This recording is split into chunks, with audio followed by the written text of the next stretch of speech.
Sveiki, sveikinamės iš parodos Ką pasysi 2024. Pristatome jums Farmet žemės dirbimo ir sėjimo mašinų gamą.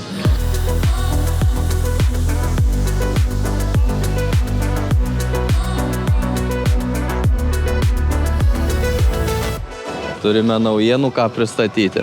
Čia stovime prie mūsų pagrindinio flagmano Falcon Proferti Farmeto sėjamųjų.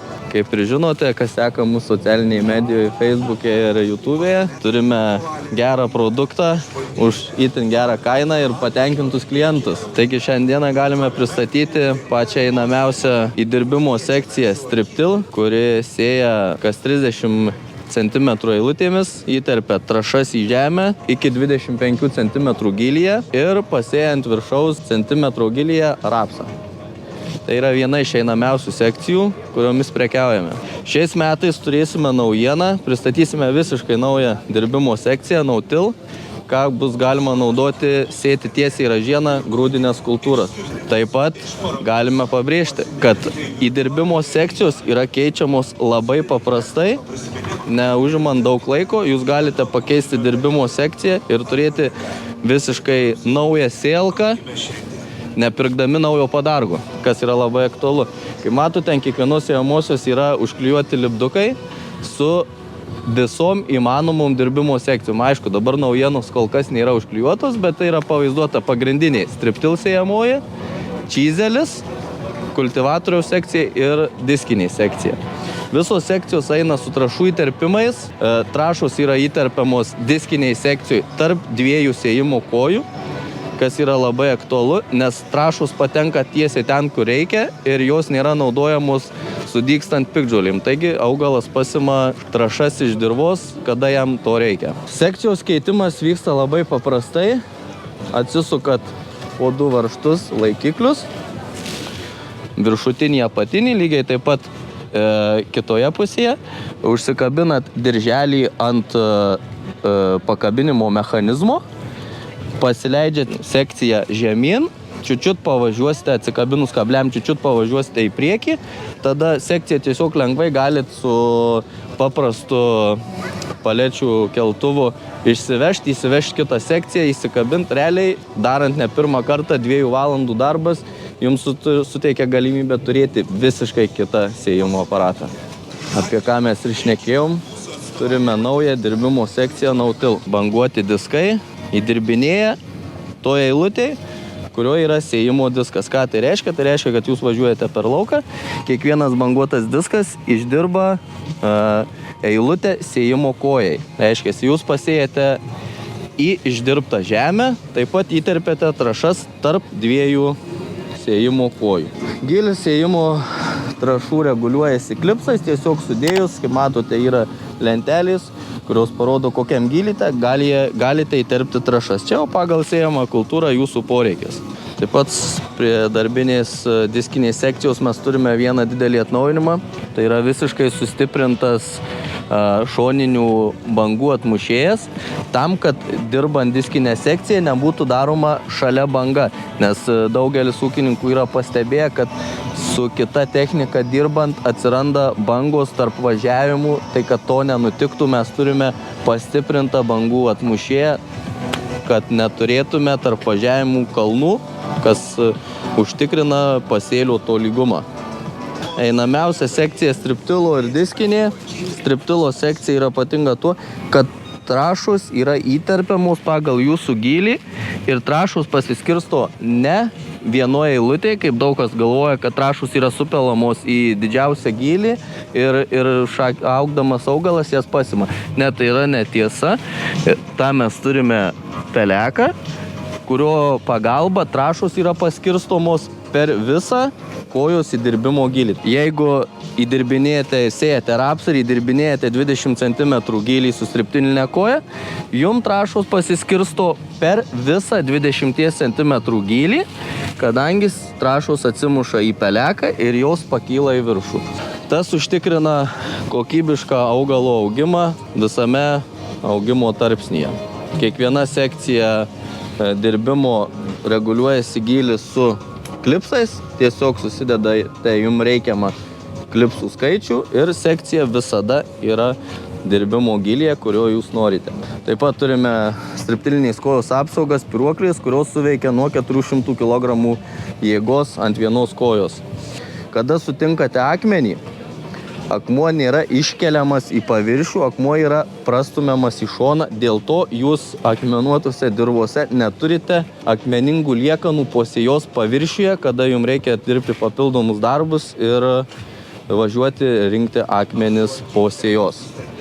Mūsų sėjamos yra komplektuojamos pagal individualius poreikius tiek su vienu sėklos dozatorium, įmanoma užsakyti su 2 dozatoriais, tiem, kas naudoja striptilą ir sėja pagrindinės kultūras, turi rapsą ir grūdinės kultūras, labai paprasta pereiti nuo grūdinių kultūrų į rapso sėjimą, kadangi kiekvienas dozatorius dirba kas antrą koją. Tai reiškia, mes turim pirmas dozatorius naudoja 2, 4, 6 ir taip toliau kojas. Antras dozatorius naudoja 1, 3, 5 nelyginės kojas, kadangi rapsas yra sėjamas su tomis sėjimų kojomis, kuris turi geltonas aketėlės, tam, kad būtų lengva atskirti. Pagrindiniai komplektacijų turime 3 rites, stambiom sėklom, vidutinėm sėklom ir rapsinių smulkių sėklų ritės. Ritės pasikeičia labai paprastai, išsitraukite fiksatorių, atsisukate dangtelį, išsitraukite ritę, įdedate naują, atsikalibruojate sėklą ir važiuojame sėti. Tai užtrunka 5 minutės ir mažiau. Taip pat turime ženklintuvus, kas nenaudoja navigacijos vairavimų, yra hidrauliniai ženklintuvai, kurie veikia automatiškai nuo sekcijos pakėlimo nuleidimo. Taip pat turime gylio reguliavimą, kuris reguliuojasi labai paprastai, tiesiog vienas skalės dalis atitinka 1 cm. Tai realiai perkišame kaištį ir sekcija nusileidžia į tokį gylį, kurį reikia. Turime hidraulinį kraną. Hidraulinis kranas skirtas įjungti, išjungti ženklintuvus, kur yra daromos technologiniais vėžiais, tam, kad būtų galima purkšti pasėlius dar jiem nesudygus. Viršuje matote sėklų paskirstimo grybą. Jisai kiekvienas išsėjimo koja turi užsikimšimo daviklius, kuo tas gelbėja, kad jūs turite dėl kažko užsikimšusį sėklavamzdį, jūs gaunate iš karto perspėjimą į kompiuterį, kad jūsų sėjamoji turi problemų su viena išsėjamąja koja. Ateinate, pasižiūrite, išsiardo labai lengvai, pasikelia dangtelis, apsižiūrite, pasitikrinate ir važiuojate dirbti toliau. Technologinių vėžių vėžiais yra įjungiamos pneumatiniu mechanizmu. Įsijungia puslės, uždaro sėjimo kojas, technologinių vėžių standartiniai komplektacijoje. 3 sėjimo kojos susidaro kairėje, 3 dešinėje. Čia komplektuojasi pagal purkštuvo tarpvėžį ratų, tam, kad būtų pasiektas maksimalus rezultatas. Taip pat turime hidraulinį diskų prispaudimą, kaip ir šnekėjom, 2 cilindrai prispaudžia visą dirbimo sekciją ir kiekvienai kojai maksimaliai gali tekti 120 kg prispaudimas į dirvą. Taip pat turime standartiniai komplektacijų šviesas gale sėlkos, taip pat šviesas bunkeriuose, kad galite dirbti ir tamsiu paros metu ir viską puikiai matyti, tiek kiek yra sėklos, kiek yra trąšų bunkerių, nes visur yra apšviesta. Taip pat šita sėlka yra šiek tiek ypatingesnė tuo, kad jinai turi nepriklausomą hidraulikos sistemą, kuri užtikrina sklandų ventiliatoriaus darbą tam, kad sėjamoji kultūra būtų tinkamai įterpta į dirvą. Čia matote siurblį, kuris jungiasi prie traktoriaus darbinio veleno galinio. Čia turime ventiliatoriaus apsukų reguliavimo vožtuvėlį, kuriuo nusistatome tinkamą ventiliatoriaus ūkių kiekį sėjamai kultūrai. Taip pat priekyje turime reguliatorių galiniam prispaudimo diskam, kad užtikrinti tinkamą sėklos įterpimą į žemę.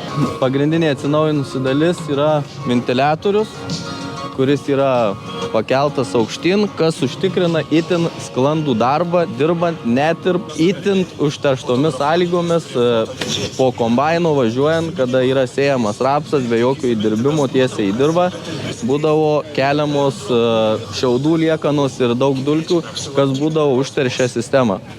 Perdarius ventiliatorių pakėlus į viršų, mes tos problemos išvengiam, tai užtikrina nenutrūkstamą darbą visą parą. Kitas dalykas, ką turime, visos sėjamosios eina su tepalo aušintuvu, kas itin yra sveika ne tik sėlkai, bet tas yra sveika ir traktoriui. Nes traktoriaus alyva yra aušinama ir jinai niekada neperkaista. Taip turime dar pliusą ne tik sėjamai, bet ir jūsų naudojamam traktoriui. Bunkerio talpa yra 6000 litrų, jie yra paskirstyti į dvi dalis, trąšoms 40% bunkerio, sėkloms 60%. Trąšų dozavimas vyksta hidraulinio šneko pagalba. Yra kalibravimas, atsikalibruojate trąšas dozuoja hidraulinis šnekas.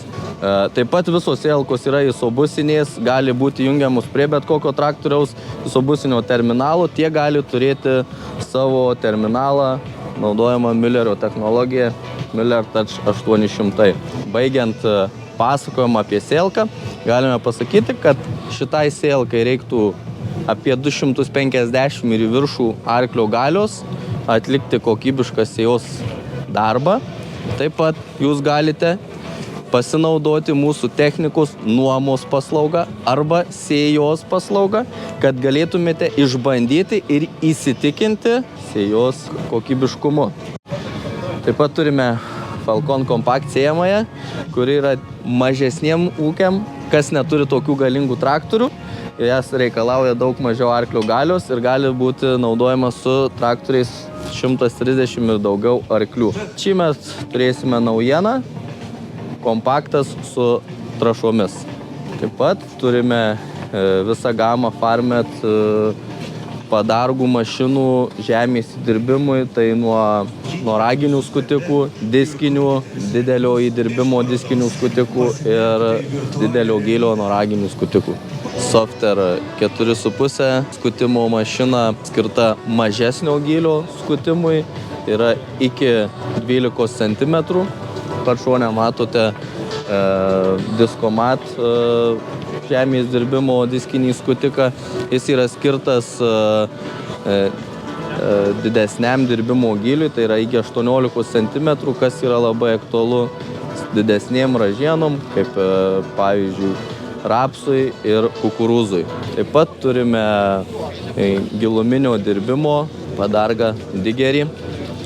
Jisai skirtas dirbti iki 50 cm gylyje, kam reikia išpurenti dirvą didesnėme gylyje.